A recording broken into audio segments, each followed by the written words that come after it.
د خوست ولایت اوسیدونکي وایي چې دوی د افغان امنیتي ځواکونو ترڅنګ ولاړ دي او هیڅ چاته به اجازه ورنه کړي چې د هیواد پر خاوره تیری وکړي. دوی ټینګار کوي که هر څوک د افغانستان امنیت ته خطر پیښوي، امنیتي ځواکونه به یې د ولسونو په همکارۍ غاښ ماتونکی ځواب ورکوي.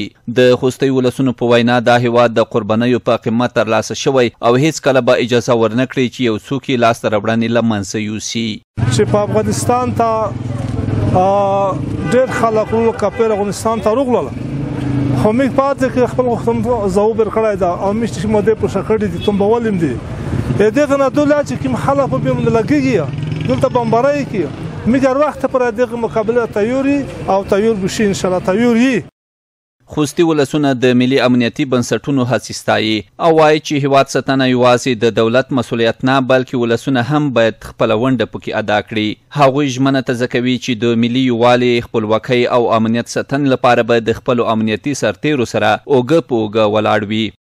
خوستي ولسونه خپل دولت د خپل حکومت او د خپل امنیتي ځواکونو سره ترڅنګ ولاړ دي.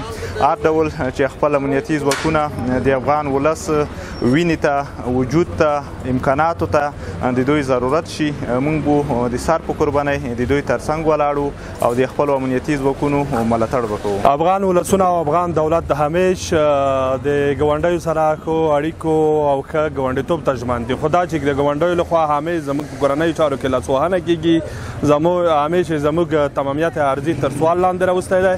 نو بنا افغان دولت او افغان ولسونو ته هم پکار ده چې له خپل تمامیت ارضي څخه دفاع وکړي او دا سالم حق دی.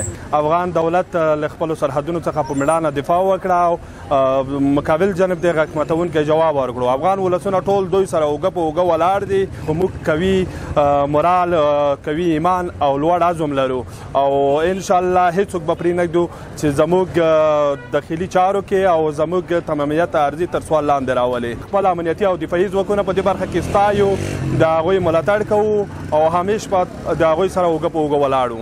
دا یادونې ده چې افغانانو پاکستاني ملیشو ته د افغان میړنیو ځواکونو پیاوړی غبرګون او ځواب ستایلی دی او ویلي دی چې ولسونه د افغان امنیتي ځواکونو ترڅنګ دي او په هر حالت کې ملاتړ ته چمتو دي.